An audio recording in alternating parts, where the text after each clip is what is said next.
से गूंथी हुई माला को खुद पहनता है, जो खुद चंदन को घिस करके खुद के माथे में लगाता है, और जो अपने लिखे हुए स्तोत्रों को खुद ही वाचन करता है और उनकी प्रशंसा करता है, वह साक्षात इंद्र क्यों न हो, लेकिन याद रखना उसकी लक्ष्मी सब नष्ट हो जाती है और उसका सब कार्य बिगड़ जाता है। इसलिए ऐसा कभी नहीं करना चाहिए। स्वयं के हाथ द्वारा गूंथी हुई माला स्वयं ही नहीं पहनना चाहिए, वो माला महान पुरुषों को पहनाना चाहिए। स्वयं घिस घिस कर चंदन ना लगा करके दूसरा तुम्हारे कोई चंदन लगाए तब शोभा बढ़ती है। दूसरा घिसे तब तुम लगा लो, अच्छी बात है। सोहस्त घ्रष्टात चंदनम, सोहस्ताद घ्रष्ट चंदनम, सोहस्त ग्रथिता माला, सोहस्ताद घ्रष्ट चंदनम, सोहस्त लिखितम अस्तोत्रम, शक्रस्याप श्रियम हरेते। सुखार्थी चात्यजेत विद्या, विद्यार्थी चात्यजेत सुखम, सुखार्थिना कुतो विद्या, कुतो विद्यार्थिना सुखम। सुख चाहने वाले को विद्या कहा और विद्या चाहने वाले को विद्यार्थी को सुख कहा। सुखार्थिना कुतो विद्या, जो सुख चाहता है उसको विद्या कहाँ प्राप्त होती है, और जो विद्या चाहता है उसको सुख कहाँ मिल सकता है। अर्थात जो आलसी है उसको विद्या नहीं मिल सकती। यदि सुख चाहता है तो विद्या को छोड़ दे, यदि विद्या चाहता है तो सुख आलस्य आराम तलबी को छोड़ देना चाहिए। क्योंकि सुख चाहने वाले आलसी को विद्या कैसी और विद्या चाहने वाले को सुख आलस्य कैसा, ये दोनों का संगम ही नहीं बनता है। इसलिए सुखार्थिना, सुखार्थी चात्यजेत विद्या, विद्यार्थी चात्यजेत सुखम, सुखार्थिना कुतो विद्या, कुतो विद्यार्थिना सुखम। अर्थात विद्यार्थी को आराम तलब और आलसी नहीं होना चाहिए, तभी उसको सफलता मिलती है। येषां न विद्या तपो न दानं, न चापि शीलं गुणो न धर्मा, ते मृत्युलोके भुवि भारभूता, मनुष्यरूपेण मृगाश्चरन्ति, मनुष्यरूपेण मृगाश्चरन्ति। येषां न विद्या न तपो न दानं, न चापि शीलं गुणो न धर्मा, ते मृत्युलोके भुवि भारभूता, मनुष्यरूपेण मृगाश्चरन्ति, मनुष्यरूपेण मृगाश्चरन्ति, मनुष्यरूपेण मृगाश्चरन्ति। अर्थात क्या तात्पर्य है? जिसके पास न विद्या है, न तप है, न शील है, न गुण है, वह इस लोक में पृथ्वी पर भार होकर मनुष्य रूप धारी मृग जैसे घूम रहे हैं। अर्थात वह पशु है, पशु के समान है, दो पैर का पशु है, बिना सींग पूंछ का पशु है। चाणक्य कहते हैं जिसके पास ना तो विद्या है, ना तपस्या है, न दान का भाव है, न शील है, न गुण है, न धर्म है, वो मृत्यु लोक में धरती का भार है और मनुष्य के रूप में वो पशु है, मृगा के समान विचरण कर रहा है। इसलिए मनुष्य को विद्या भी सीखना चाहिए, तपस्वी बनना चाहिए, दानी बनना चाहिए, शीलवान यानी चरित्रवान गुणवान बनना चाहिए, और साथ साथ में धर्म के पथ पर चलना चाहिए, धार्मिक होना चाहिए। ऐसा उसके लिए आवश्यक है। येषां न विद्या न तपो न दानं, न चापि शीलं गुणो न धर्मा, ते मृत्युलोके भुवि भारभूता, मनुष्यरूपेण मृगाश्चरन्ति, मनुष्यरूपेण मृगाश्चरन्ति। वे कौन से लोग हैं? उन आत्माओं के क्या लक्षण हैं जो स्वर्ग का सुख भोगने के बाद इस संसार में आते हैं? चाणक्य कहते हैं उनके शरीर में 4 लक्षण होते हैं। उनके जीवन में 4 बातें देखने को मिलती हैं।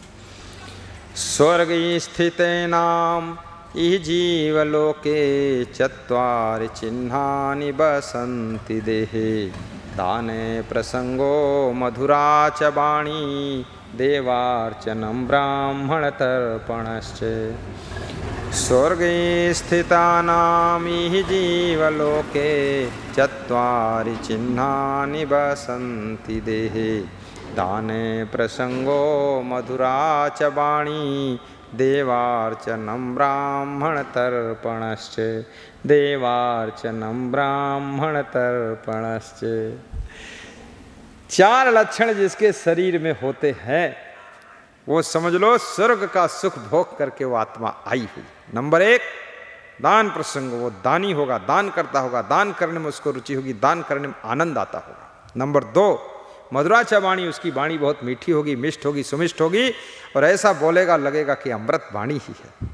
दान प्रसंगो मधुराच वाणी देवार्चनम, और देवी और देवता जैसे जिनके स्वभाव हैं, लक्षण हैं, गुण हैं, उनकी वो अर्चना करेगा, वंदना करेगा, पूजा करेगा, सम्मान करेगा। देवी देवता जैसे प्रतिभाओं का आदर करेगा।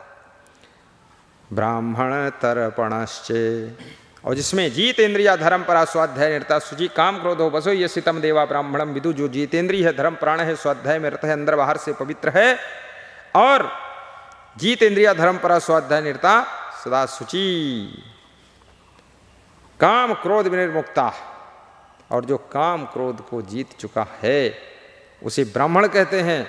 ये लक्षण जिस ब्राह्मण में है उसकी भोजन वस्त्र आदि से जो सेवा करता है वो समझो स्वर्ग का सुख भोग करके वो आत्मा आई है। और ये चारों कर्म करने से उसका ये जीवन भी स्वर्ग जैसा सुखद बन जाता है। स्वर्गी स्थितानाम इह जीवलोके चत्वारि चिह्नानि बसन्ति देहे दाने प्रसंगो मधुरा च वाणी देवार्चनं ब्राह्मण तर्पणश्च। वे कौन सी आत्माएं हैं जिनके जीवन में ये पता चल जाता है कि नरक का दुख भोग करके आई हैं, ये इस जीवन के पहले नरक में ही थी, नरक का कष्ट भोग रही थी। उनके लक्षण क्या होते हैं? चाणक्य कहते हैं उनमें 6 लक्षण होते हैं। कौन कौन? अत्यंत कोपा कटुका च वाणी दरिद्रता चा स्वजने सुबैरम नीचे प्रसंगा कुलहीन सेवा चिन्हानि देहे नरकी स्थितानाम चिन्हानि देहे नरकी स्थितानाम। अत्यंत कोपा पहला लक्षण है।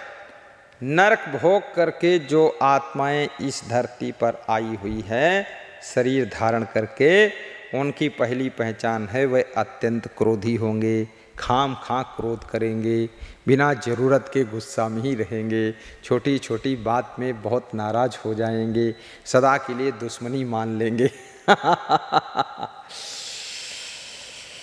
अत्यंत कोपा कटुका जवाणी, और हमेशा अकारण कड़वी वाणी बोलते रहेंगे, कभी मधुर वाणी उनके मुख से नहीं निकलेगी, कभी खुश नहीं रहेंगे। दरिद्रता, और दरिद्री स्वभाव के होंगे, उनके पास कुछ भी हो लेकिन वे कंजूसी बने रहेंगे, दूसरे की सेवा में कौड़ी नहीं लगा सकेंगे, ऐसा जिनका दरिद्री स्वभाव है। चौथा लक्षण, जो अपने लोगों से बैर मानेंगे, स्वजने सुवैरम, आत्मीय जनों से, अपने परिवार वालों से दुश्मनी मानेंगे, पड़ोसियों से बड़ी दोस्ती करेंगे। स्वजने सुवैरम, नीच प्रसंगा, और नीचों का साथ करेंगे, जिनके आचरण भ्रष्ट हैं, जो दारू पीते हैं, मांस मछली खाते हैं, जो लोग जुआ खेलते, ताश खेलते, उनसे दोस्ती करेंगे, उनकी संगत करेंगे, सत्संगी भाइयों बहनों से प्रेम नहीं करेंगे, सत्संगियों के साथ नहीं जुड़ेंगे, नीच कुल की सेवा करेंगे। चिन्हानि देहे नरके स्थितानाम, और जिनके नीच आचरण हैं, जो नीच कुल में पैदा हुए हैं, पीढ़ी दर पीढ़ी से जिनके घरों में भ्रष्टाचार, दुराचार, अनाचार, व्यभिचार सब फैला हुआ है, उनकी सेवा करने के लिए जाएंगे, लेकिन संत गुरु महान पुरुषों की सेवा नहीं करेंगे। तो समझ लो ये 6 लक्षण जिसमें मिल जाएं, वो आत्मा इस जन्म से पहले जन्म में नरक का दुख भोग रही थी, नरक में पड़ी सड़ रही थी, और नरक भोग करके आई है। इसलिए वो जहाँ रहती है वहाँ भी नरक बनाती है, खूब क्रोध करके नरक तैयार कर देती है। अत्यंत कोपा कटुका च वाणी दरिद्रता चा स्वजने सुबैरम। बाबा, नीचे प्रसंगा कुलहीन सेवा चिन्हानि देहे नरकी स्थिता नाम। चिन्हानि देहे नरकी स्थिता नाम। उत्तम पुरुष कौन है, मध्यम पुरुष कौन है, अधम पुरुष कौन है? वाह वाह वाह, बहुत अच्छा प्रश्न है। अधमा धनम इच्छन्ति धनम मानम च मध्यमा उत्तमा मानम इच्छन्ति मानो ही महताम धनम। जो निकृष्ट लोग हैं, अधम लोग हैं, वे लोग अधम हैं जो केवल धन चाहते हैं। उनको धन मिलना चाहिए, उनका धर्म चाहे चला जाए, आचरण चला जाए, लेकिन धन चाहिए, वो अधम श्रेणी में। मध्यम श्रेणी में वह हैं जो धन भी चाहते हैं और सम्मान भी चाहते हैं, वह मध्यम श्रेणी के हैं। और उत्तम कोटि के वह मनुष्य हैं जो केवल सम्मान से जिंदगी जीना चाहते हैं, धन कम रहे या ज़्यादा रहे लेकिन सम्मान सदैव बना रहे, वे उत्तम कोटि के होते हैं। मानो ही महताम धनम, क्योंकि मान इज्जत ही बड़ों का धन होता है। इज्जत से बड़ा कोई और धन नहीं है, और जिसके पास इज्जत है उससे और कोई बड़ा नहीं। इज्जत से बड़ा कोई धन नहीं है, मान सम्मान इज्जत से प्रतिष्ठा से बड़ा कोई धन नहीं है, यश और कीर्ति से बड़ा कोई धन नहीं है। और याद रखना, जिसका यश और कीर्ति संसार में है उससे फिर दूसरा कोई और बड़ा भी नहीं। इसलिए अधम कौन है? जो केवल धन की इच्छा रखता है, अपने चरित्र को खो देता है धन के लिए। अधमा धनम इच्छन्ति धनम मानम चा मध्यमा। और मध्यम पुरुष, जो मध्यम श्रेणी के लोग हैं, धन और सम्मान दोनों चाहते हैं। अधम श्रेणी के लोग सम्मान भले चला जाए लेकिन धन नहीं जाना चाहिए, तो धन को पकड़ के रखते हैं। लेकिन उत्तम कोटि के लोग जो होते हैं वह केवल सम्मान की इच्छा रखते हैं, धन भले खर्च हो जाए या धन जाए तो जाए, लेकिन अपनी इज्जत, अपना यश, अपनी कीर्ति, अपना सम्मान, अपना नाम वो बचा कर रखते हैं। वो उत्तम कोटि के कहलाते हैं, क्योंकि सम्मान ही बड़ों का धन होता है, इज्जत ही बड़ों का धन होता है। बोलिए सद्गुरु भगवान की जय। पुष्पे गंधस्तिले तैलम काष्ठे वहिन्नी पयोघृतम इच्छो गुणम तथा देहे पश्चात मानम विवेकतः। जैसे गन्ने के अंदर गुड़, इच्छो गुणम, पुष्पे गंधस, फूल में गंध, तिल में तेल, लकड़ी में आग, दूध में मक्खन घी छिपा होता है। ज्यों तिल माही तेल है चकमक माही आग, तेरा साईं तुझ में जाग सके तो जाग। कस्तूरी कुंडली बसे मृग ढूंढे बन माही, ऐसे घट घट राम है दुनिया जाने नाही।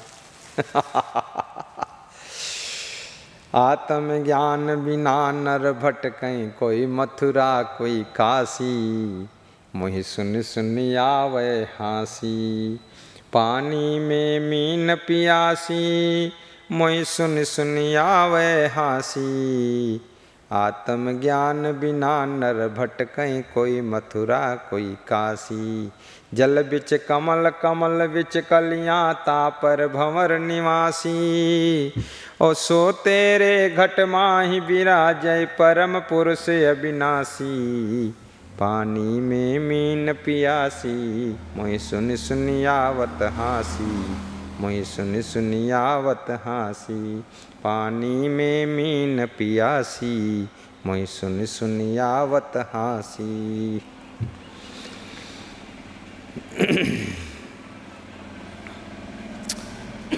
पुष्पे गंधस्तिले तैलम काष्ठे बहिन्नी पयोघृतम, इच्छो गुणम तथा देहे पश्चात्मानम विवेकतः। जैसे पुष्प के अंदर गंध, पुष्पे गंधम तिलम तैलम, तिल के अंदर तेल, लकड़ी के अंदर आग, दूध के अंदर घी, गन्ने के अंदर गुड़, शक्कर होती है लेकिन दिखाई नहीं देती है। एक क्रिया करने के बाद एक प्रक्रिया के द्वारा वो निकलकर बाहर आती है। ऐसे ही तथा देहे पश्चात्मानम विवेकता, तुम्हारे शरीर के अंदर ही वो आत्मा रूपी परम तत्व बैठा हुआ है, लेकिन वो कैसे दिखाई देता है? वो विवेक जब उदय हो जाता है, विवेक की दृष्टि से उसको समझा जा सकता है, विवेक के द्वारा उसको एहसास किया जाता है। तो विवेक कहाँ मिलेगा?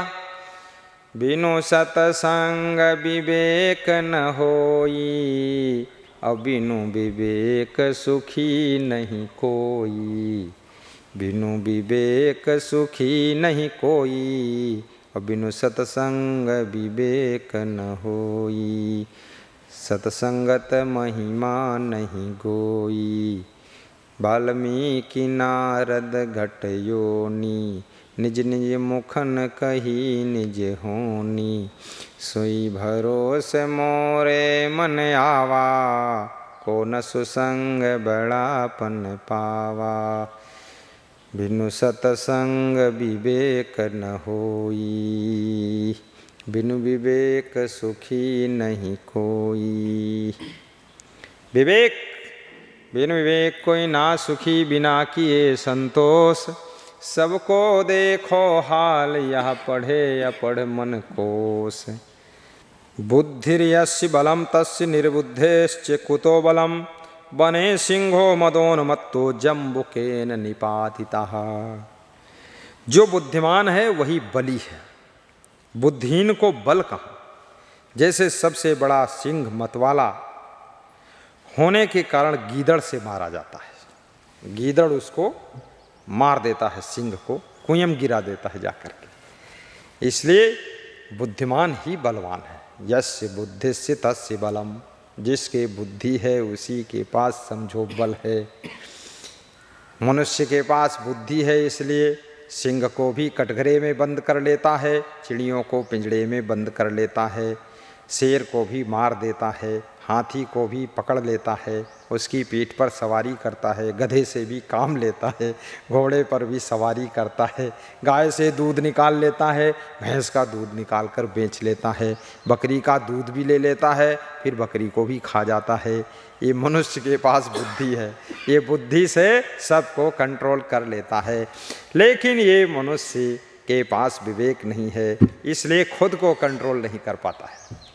जिस दिन विवेक हो जाए और खुद को कंट्रोल कर ले तो इंसान इंसान नहीं है, फिर तो ये महान है, भगवान है, नर नहीं है नारायण है, ये नारी नहीं नारायणी है। जिस दिन खुद को कंट्रोल कर लेगा, खुद को बस में कर लेगा, उसी दिन नर नारायण नारी नारायणी बन जाएगी।